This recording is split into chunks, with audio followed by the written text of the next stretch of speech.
اگر آپ میرے چینل پر نئے ہیں تو سب سے پہلے میرے چینل کو سبسکرائب کر دیں اور بیل آئیکن کو پریس کر دیں تاکہ ہر نئی آنے والی ویڈیو کا نوٹیفیکیشن آپ لوگوں کو مل سکے۔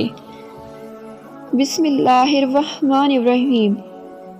حضرت سلیمان علیہ السلام اللہ کے پیغمبر تھے اور بادشاہ بھی۔ حضرت سلیمان علیہ السلام حضرت داؤد علیہ السلام کے بیٹے تھے۔ باپ کی وفات کے بعد تخت کے وارث ہوئے۔ آپ علیہ السلام کے پاس ایک انگوٹھی تھی جس میں اللہ نے ایک خاص خوبی رکھی تھی۔ اس معجزاتی انگوٹھی کی بدولت آپ علیہ السلام کو بادشاہی ملی۔ ایک مرتبہ ایسا ہوا کہ جس انگوٹھی کی بدولت آپ علیہ السلام جن و انس و حیوانات پر حکومت کرتے تھے وہ گم ہو گئی تھی۔ اس کا گم ہونا تھا کہ آپ تخت سے محروم ہو گئے، جس کی وجہ سے ہاتھ سے سلطنت نکل گئی۔ یہ انگوٹھی شیطان کے ہاتھ لگ گئی۔ کچھ عرصہ بعد شیطان کے ہاتھ سے دریا میں گر گئی۔ ایک مرتبہ مچھیروں نے مچھلی پکڑنے کے لیے دریا میں جال ڈالا تو یہ مچھلی بھی جال میں آ گئی۔ مچھیرے بازار لے گئے اور بیچ دیا۔ حضرت سلیمان علیہ السلام کے خادموں نے مچھلی خریدی۔ اتفاق کی بات ہے یہ مچھلی خادموں کے ہاتھ لگ گئی۔ مچھلی محل میں لائی گئی۔ مچھلی کو صاف کرنے کے لیے پیٹ چاک کیا گیا تو اس میں گم شدہ انگوٹھی مل گئی۔ حضرت سلیمان علیہ السلام کی قسمت جاگ گئی۔ انگوٹھی کی بدولت آپ علیہ السلام دوبارہ سلطنت کے وارث بن گئے۔ بتایا جاتا ہے کہ انگوٹھی پر اسم اعظم کندہ تھا۔ جنات بھی آپ علیہ السلام کے تابع تھے۔ آپ علیہ السلام اپنے بیشتر کام جنوں سے بھی لیا کرتے تھے۔ حضرت سلیمان علیہ السلام میں ایسی حیرت انگیز خوبیاں تھیں جو کسی بادشاہ میں نہیں تھیں اور نہ قیامت تک کسی کو نصیب ہوں گی۔ ایک مرتبہ حضرت سلیمان علیہ السلام نے اللہ سے دعا مانگی تھی کہ میرے بعد آنے والوں کو ایسی حکومت نصیب نہ ہو۔ آپ علیہ السلام کی دعا قبول ہوئی۔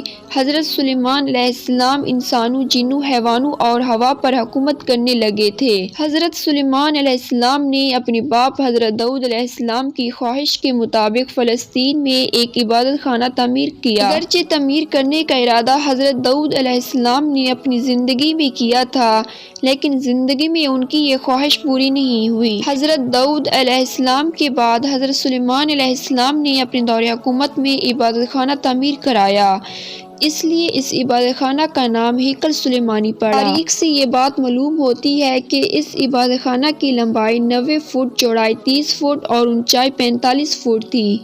اس کے اندر ایک مخصوص جگہ بنائی گئی تھی جہاں تابوت سکینہ رکھا گیا۔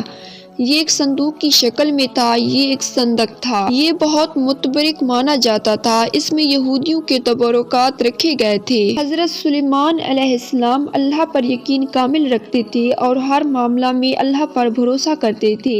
آپ علیہ السلام ہمیشہ اللہ کا کرشمہ اور اس کی کارسازی دیکھنے کی خواہش رکھتے تھے۔ ایک مرتبہ کا ذکر ہے کہ حضرت داؤد علیہ السلام کے دور حکومت میں ایک بڑھیا کے ہاں 2 مسافر آئے اور کہنے لگے کہ ہمیں بھوک لگی ہے، اگر تمہارے پاس کھانا ہے تو دے دو تاہم ہم کھا کر اپنی بھوک مٹائیں گے، ہم کھانے کا معاوضہ ادا کریں گے۔ بڑھیا بہت غریب تھی، وہ بولی میرے پاس تھوڑی سی گندم ہے، میں پسوا کر لاتی ہوں، تم کچھ دیر انتظار کرو۔ کچھ دیر بعد بڑھیا آٹا لا رہی تھی تو راستہ میں زوردار ہوا چلنی شروع ہو گئی تھی۔ آٹا ہوا لے اڑی اور بڑھیا کے ہاتھ خالی ہو گئے۔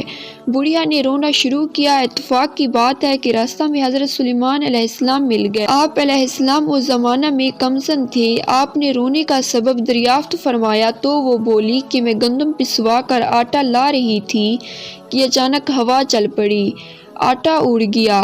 آپ علیہ السلام نے فرمایا اس میں رونے کی کیا بات ہے، میرا باپ بادشاہ ہے، جا اس سے فریاد کر۔ بڑھیا حضرت داؤد علیہ السلام کے پاس فریاد لے کر گئی۔ حضرت داؤد علیہ السلام نے فرمایا میں کیا کر سکتا ہوں، اللہ کے حکم سے چلتی ہے، اگر کوئی انسان ظلم کرتا تو میں انصاف کرتا، ہوا کے ساتھ کس طرح معاملہ کروں۔ پھر اپنے ایک خادم سے کہا کہ 2 بوری اناج بڑھیا کے حوالے کرو۔ بڑھیا اناج لے کر واپس جا رہی تھی تو راستہ میں پھر سلیمان علیہ السلام سے ملاقات ہو گئی۔ آپ علیہ السلام نے بڑھیا سے دریافت کیا، اس نے بتایا کہ بادشاہ نے 2 بوری اناج دیا ہے، وہ میں لیے جا رہی ہوں۔ حضرت سلیمان علیہ السلام نے اس سے کہا کہ بادشاہ کے پاس دوبارہ واپس جا اور گزارش کر کہ مجھے وہی آٹا چاہیے جو ہوا اڑا کر لے گئی ہے۔ بڑھیا نے حضرت سلیمان علیہ السلام کے کہنے پر عمل کیا، بادشاہ کے پاس گئی اور وہی بات کہی جو حضرت سلیمان علیہ السلام نے بتائی تھی۔ بادشاہ بڑھیا کی بات سن کر پریشان ہو گیا اور سوچنے لگا کہ میں ہوا سے یہ بات کس طرح کہوں۔ پھر بادشاہ نے بڑھیا سے دریافت فرمایا کہ کس کے کہنے پر اس طرح کی بات کی ہے۔ بڑھیا نے جواب دیا کہ راستے میں کم سن لڑکا ملا تھا، اس سے تمام ماجرا سنایا تو اس نے مجھے سکھا کر بھیجا ہے۔ حضرت داؤد علیہ السلام سمجھ گئے اور سوائے سلیمان کے دوسرا کوئی اس طرح کی بات نہیں کر سکتا۔ آپ علیہ السلام نے سلیمان کو دربار میں بلا کر دریافت کیا کہ میں کس طرح ہوا سے آٹا لے کر دوں، یہ بات تو میرے لیے ناممکن ہے۔ حضرت سلیمان علیہ السلام نے بادشاہ سے کہا کہ آپ پیغمبر ہیں اور بادشاہ بھی، آپ دعا کریں تو وہی آٹا واپس آ سکتا ہے۔ آپ نے دعا کی، اللہ نے آپ علیہ السلام کی دعا سن لی۔ اللہ نے ہوا کو انسانی شکل میں آپ علیہ السلام کے پاس بھیجا۔ حضرت داؤد علیہ السلام نے ہوا سے دریافت کیا کہ اس بڑھیا کا آٹا کیوں اڑا کر لے گئی۔ ہوا نے جواب دیا کہ اللہ کا یہی حکم تھا۔ پھر حضرت داؤد علیہ السلام نے ہوا سے پوچھا کہ اس بارے میں جو معلوم ہے ہمیں بتاؤ۔ ہوا نے پورا واقعہ سناتے ہوئے کہا، سمندر میں ایک کشتی آ رہی ہے، اس میں کچھ تاجر بیٹھے ہوئے ہیں۔ کشتی میں ایک سوراخ ہو گیا جس سے کشتی کے ڈوب جانے کا اندیشہ پیدا ہو گیا۔ کشتی میں بیٹھے ہوئے تاجروں نے خدا سے منت مانی کہ اے خدا، اگر کشتی ڈوبنے سے بچ گئی تو ہم اس کا آدھا حصہ حضرت داؤد علیہ السلام بادشاہ کے دربار میں پیش کریں گے تاکہ وہ غریبوں میں تقسیم کریں۔ ان کی دعا قبول ہوئی۔ ہوا نے بتایا کہ مجھے حکم ہوا ہے کہ اس بڑھیا کا آٹا اڑا کر کشتی کا سوراخ بند کر دوں۔ میں نے ایسا ہی کیا۔ یہ گفتگو جاری تھی کہ اسی دوران وہ تاجر بھی نفع کا مال لے کر دربار میں حاضر ہوئے اور آدھا مال غریبوں میں تقسیم کرنے کے لیے پیش کر دیا۔ حضرت داؤد علیہ السلام نے مال کے 2 حصے کیے، ایک حصہ بڑھیا کو دیا اور حضرت سلیمان علیہ السلام کو شاباشی دی، کیونکہ ان کوششوں سے خدا کی مسلط کا راز معلوم ہوا۔ سبا ایک ملک کا نام ہے، شاید قدیم زمانے میں سبا یمن کا نام ہو، یہ کہنا مشکل ہے۔ ملک سبا میں ایک عورت حکومت کرتی تھی۔ کہا جاتا ہے کہ ایک مرتبہ حضرت سلیمان علیہ السلام کا دربار لگا ہوا تھا۔ اس دربار میں ہر قسم کے چرند پرند موجود تھے، لیکن ان جانوروں کے درمیان ہدہد موجود نہیں تھا۔ حضرت سلیمان علیہ السلام کو ہدہد کے حاضر نہ ہونے پر کچھ پریشانی ہوئی۔ وہ چاروں طرف نظر دوڑا رہے تھے اور ہدہد کو تلاش کر رہے تھے۔ اچانک ہدہد حاضر ہو گیا۔ حضرت سلیمان علیہ السلام نے دیر تک غیر حاضر رہنے کی وجہ دریافت کی۔ ہدہد نے بتایا کہ ملک سبا میں ایک عورت حکومت کرتی ہے، وہ اللہ کے دین پر یقین نہیں رکھتی، وہ آتش پرست ہے، اس کے پاس کثیر فوج ہے، وہ عالی شان محل میں رہتی ہے، خدمت کے لیے بے شمار غلام اور ہر وقت حاضر رہتے ہیں۔ حضرت سلیمان علیہ السلام نے ہدہد کی باتیں غور سے سنی اور کہا کہ میں یہ جاننا چاہتا ہوں کہ جو کچھ تم کہہ رہے ہو سچ ہے یا جھوٹ۔ چنانچہ آپ علیہ السلام نے ملکہ سبا کے نام ایک رقعہ لکھا۔ آپ علیہ السلام نے سب سے پہلے بسم اللہ لکھا اور یوں تحریر کیا، یہ خط سلیمان علیہ السلام کی طرف سے ہے، میں اللہ کے نام سے شروع کرتا ہوں جو سب سے بڑا مہربان اور بڑا رحم والا ہے۔ تم اپنی سلطنت پر غرور اور سرکشی نہ کرو، پہلے تم اللہ کی فرما برداری کرنے کا عہد کرو، پھر میرے پاس چلی آؤ۔ آپ علیہ السلام نے خط ہدہد کے حوالے کیا اور بولے کہ یہ خط اس کے سامنے ڈال دو۔ ہدہد نے ایسا ہی کیا۔ ملکہ نے خط اٹھا کر پڑھا اور درباریوں سے کہا اور پڑھ کر سنایا اور ان سے رائے طلب کی کہ اب کیا کرنا چاہیے۔ دربار میں حاضر تمام لوگوں نے ایک رائے ہو کر کہا، ہم طاقتور ہیں، اس لیے خوف زدہ ہونے کی ضرورت نہیں، ہم سلیمان علیہ السلام کا مقابلہ کرنے کی طاقت رکھتے ہیں۔ ملکہ سبا نے کہا، یہ تو ٹھیک ہے، اس میں کوئی شک نہیں، ہم کمزور تو نہیں ہیں، لیکن ہمیں سوچ سمجھ سے کام لینا چاہیے۔ ان سے دوستی کا ہاتھ بڑھانے کے لیے میں تحفے تحائف بھیجنا چاہتی ہوں۔ اگر انہوں نے ہمارا تحفہ قبول نہ کیا تو میں سمجھوں گی کہ وہ پیغمبر ہیں۔ پیغمبروں کو مال و دولت کی ہوس نہیں ہوتی۔ اگر انہوں نے تحفہ قبول کیا تو میں سمجھوں گی کہ وہ صرف بادشاہ ہیں۔ بادشاہوں کو ملک گیری کی ہوس ہوتی ہے۔ میں اس بات سے خوفزدہ ہوں کہ بادشاہ جس ملک میں داخل ہوتے ہیں وہ تباہی مچا دیتے ہیں، ہر چیز کو تباہ و برباد کر دیتے ہیں۔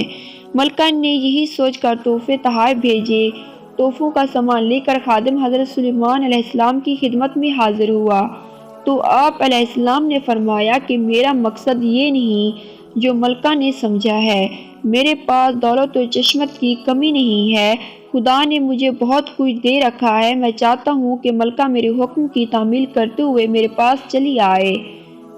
اگر اس نے میرے پاس آنے سے انکار کیا تو میں لشکر لے کر پہنچ جاؤں گا۔ ملکہ کو رسوائی اٹھانی پڑے گی۔ خادم نے حضرت سلیمان علیہ السلام کا پیغام ملکہ تک پہنچا دیا۔ ملکہ نے روانگی کے لیے تیاری شروع کر دی۔ آپ علیہ السلام کو ملکہ کی روانگی کی خبر مل چکی تو آپ علیہ السلام نے جنوں سے پوچھا کہ ملکہ کو یہاں کون لا سکتا ہے؟ ان میں سے ایک جن نے کہا کہ میں پلک جھپکتے ہی ملکہ کو حاضر کر سکتا ہوں۔ آپ علیہ السلام نے اجازت دی تو ایک جن تخت سمیت ملکہ سبا کو لے آیا۔